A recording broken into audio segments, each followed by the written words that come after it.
Good day to each and everyone, especially to you, Coach. I am Fredria A.M. Sahin. I am the leader teacher of the Study Hub number 11. The Learner-Centered Psychological were put together by the American Psychological Association. The following 14 psychological principles pertain to the learner in the learning process. The 14 principles have the following aspects. They focus on psychological factors that are primarily internal to and under the control of the learner rather than conditioned habits or psychological factors. However, the principles also attempt to acknowledge external environment or contextual factors that interact with these internal factors.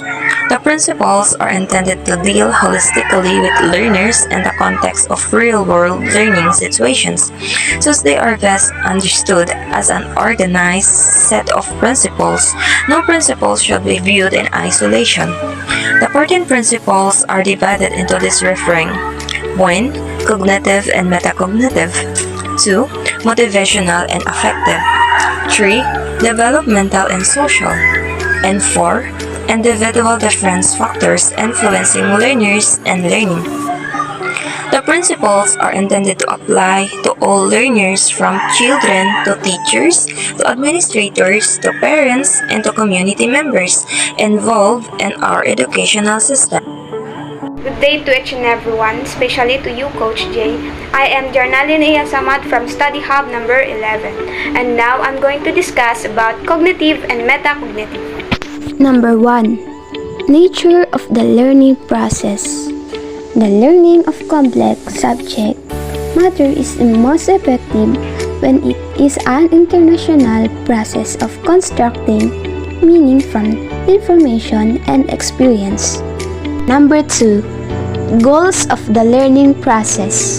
The successful learner, over time and with support and instructional guidance, can meaningful, coherent representations of knowledge. Number 3. Construction of knowledge. The successful learner can link new information with existing knowledge in meaningful ways. Number 4. Strategic thinking. The successful learner can create and use a repertoire of thinking and reasoning strategies to achieve complex learning goals. Number 5. Thinking about thinking. Higher order strategies for selecting and monitoring mental operation facilitate and critical thinking. Number 6. Context of learning.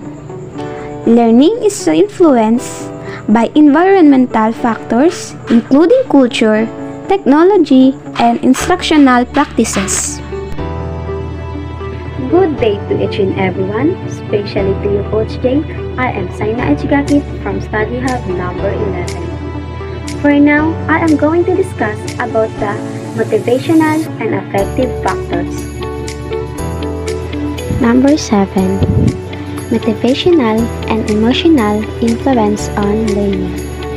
What and how much is learned to influence by the motivational to learn is influenced by the individual's emotion, states, beliefs, interests and goals, and habits of thinking. Number 8. Intrinsic motivational to learn. The learner's creatively higher order thinking and natural curiosity all contribute to motivational to learn.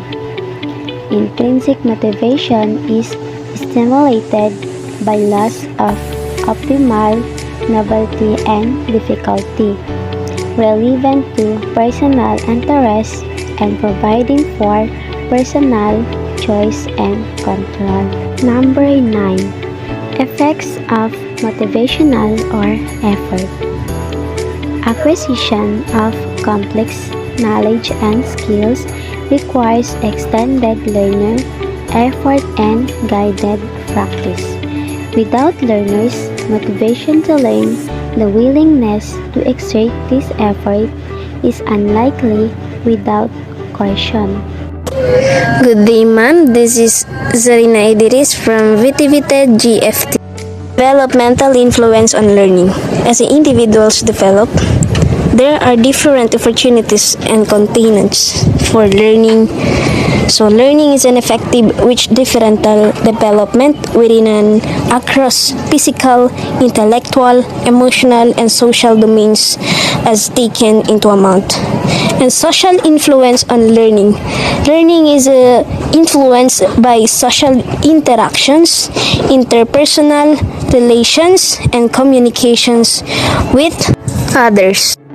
Good day everyone, my name is Shandi Bastian and today I will share some insights in individual different factors.